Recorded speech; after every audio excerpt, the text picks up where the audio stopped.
Dapat halo-haloan na lang natin ng konting illegal, no? Para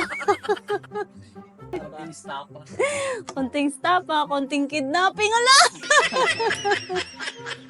Amin palang pinapakilala dito, si Mr. Guys, ako pala si Natoy. Si Natoy. Ang girlfriend niya si Nati, siya si Natoy. What? Dito tayo sa mga world of master, witchcraft. Master! Master electric fan, mama. So ito pala si Akla, lagi nakahubo.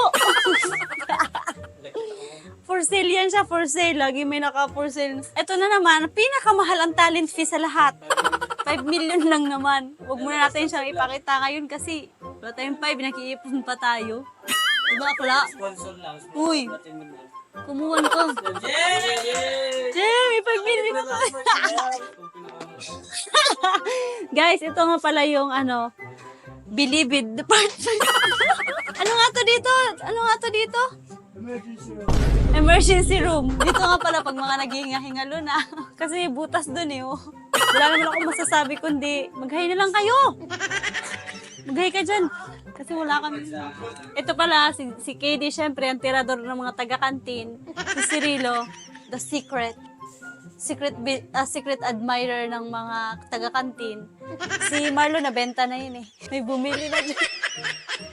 So, guys, ito pala yung aming Office of the Vice President Affair.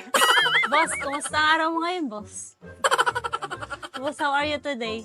Siya nga pala yung taga-bantay ni Dan. Si Winnie the Pooh lang naman nagbantay sa kanya. Wala yung mga sangkatauhan, yung mga taga-pagtanggol ng sandibutan. So, si Winnie the Pooh. Wala, babalik na rin dito. Balik mo yun dito. Ay, merienda nyo kanina, Dan. Pancake. Sana all. Kaya siguro gusto mo rito dahil may laging ganun. Hindi mo. Minsan lang. Ito nga pala guys, ang kamay ng isang marangal na naghahanap buhay. Doon tayo eh. Nagbabasural. Namamasural. So guys, alam mo ba, nag-out na sila kasi 6:30 out na sila. Alam niyo ba guys, na si Fama, ang isa sa favorite ko dito sa Global Prince. Sana all. Kasi si Fama ay hindi yan pumapayag ng gutom. Oo ka lang ng oo, di mo nga alam sinasabi ko.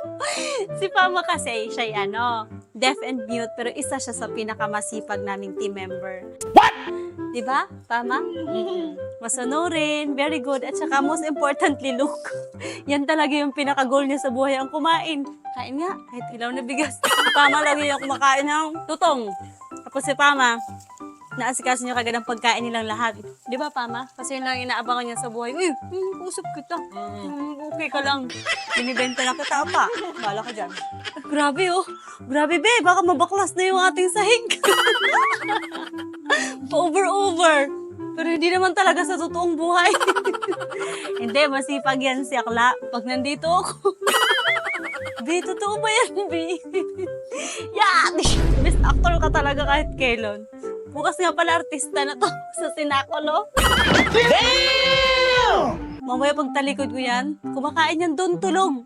Habang tulog, kumakain. Talent niya yan eh. Ay guys, ganyan yan si Pama pag nandito si Bossing. Ayaw niya madelay ang sweldo niya, Akla. Binubongga niya ng map, halos makudkod niya sa'yo. Unahin mo doon siya sa salary, payroll mo. Guys, uwi na tayo. Bye! Nanggulo lang tayo dito sa warehouse.